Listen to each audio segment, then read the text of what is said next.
Welcome to സെലീൻസ് അടുക്കള. ഇന്ന് ഞാനിവിടെ ഉണ്ടാക്കാൻ പോകുന്ന നാലുകാലി പലഹാരമായ കോഴിക്കോട്ടയാണ്. അതിന് വേണ്ട ചേരുവകൾ: അരിപ്പൊടി വറുത്തത് 1.5 കപ്പ്, തേങ്ങ ചിരവിയത്, ശർക്കര ചിരവിയത്, എള്ള്, നെയ്യ്, ഉപ്പ്, കശുവണ്ടി, കിസ്മസ്, ഏലക്ക പൊടിച്ചത്, വെള്ളം. ഇത്രയുമാണ് ഇതിന് വേണ്ട സാധനങ്ങൾ. ഇനി നമ്മൾ അടുപ്പ് കത്തിച്ച് ഒരു പാത്രം അടുപ്പിൽ വെക്കുന്നു. പാത്രം ചൂടായി കഴിഞ്ഞ് അതിലേക്ക് 2 സ്പൂൺ നെയ്യ് ഒഴിക്കുന്നു.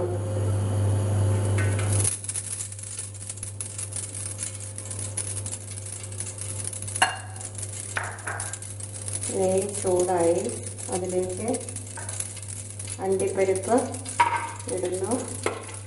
അപ്പോൾ അതൊക്കെ ചൂടായി നോക്കട്ടെ.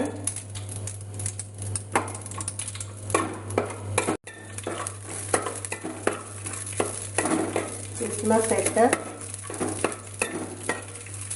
മൂത്ത് കഴിയുമ്പോൾ നമ്മൾ ഇതിൽ നിന്ന് കോരുന്നു.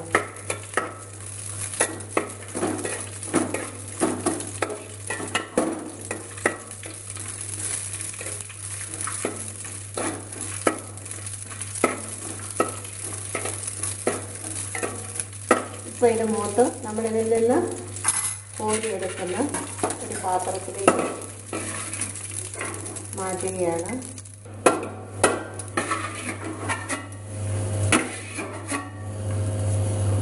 എന്നിട്ട് ഈ അടുപ്പിലേക്ക് ഇതിലേക്ക് ഞാൻ ഉപ്പ് ചേർക്കുന്നു. എന്നിട്ട് നമ്മളതൊന്ന് ഇളക്കി ഉപ്പ് മതിയോ എന്ന് നോക്കണം. പിന്നീട് ഉപ്പ് ചേർക്കാൻ പറ്റില്ല. ഇപ്പോൾ ഉപ്പ് ഇതിന് പാകത്തിനുണ്ട്. ഇനി ഇതിലേക്ക് അരിപ്പൊടി തീ കുറച്ച് വെച്ചിട്ട് അരിപ്പൊടി ഇടുക. എന്നിട്ട് നന്നായി ഇളക്കി ചേർക്കുക.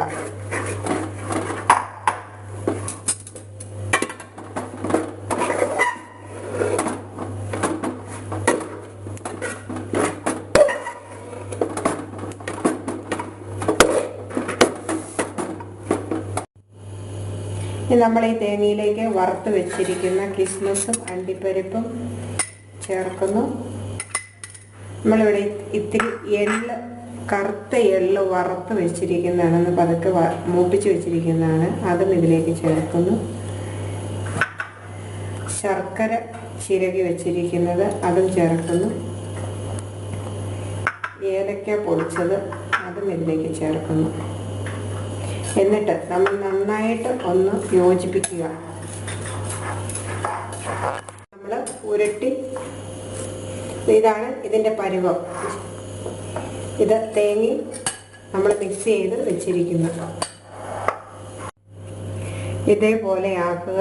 ഇതിലേക്ക് നമ്മൾ കുറേശ്ശെയായി തേങ്ങ നിറയ്ക്കുന്നു, തേങ്ങയുടെ കൂട്ട്. എന്നിട്ട്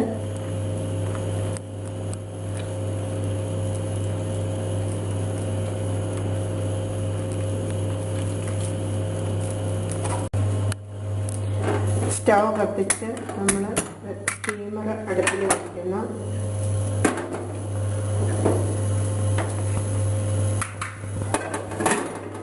സ്റ്റീമറിൽ ആവി വന്നു കഴിയുമ്പം നമ്മൾ ഇത് സ്റ്റീമറിലേക്ക് ഓരോന്നായിട്ട് എടുത്ത് വയ്ക്കുന്നു.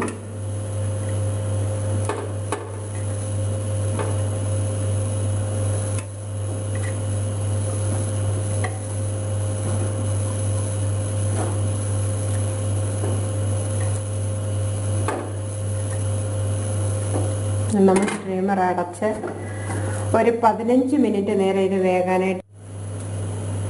സ്റ്റീമറിൽ നന്നായിട്ട് ആവി കയറിയതിന് ശേഷം ഇത് സ്റ്റൗ സിമ്മിലേക്ക് ഇടുക. എന്നിട്ടൊരു 15 മിനിറ്റ് നേരം ഇത് വേകാൻ. അപ്പോഴത്തേക്കും അത് വേഗം റെഡിയായി. ഇതിപ്പോൾ റെഡിയായി. നമ്മളൊരു പാത്രത്തിലേക്ക് മാറ്റുന്നു.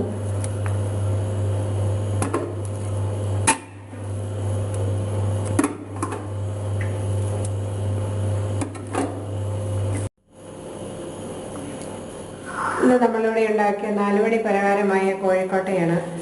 നിങ്ങളെല്ലാവരും കണ്ടു കാണുമല്ലോ. വീട്ടിലെല്ലാവരും ഉണ്ടാക്കി നോക്കും.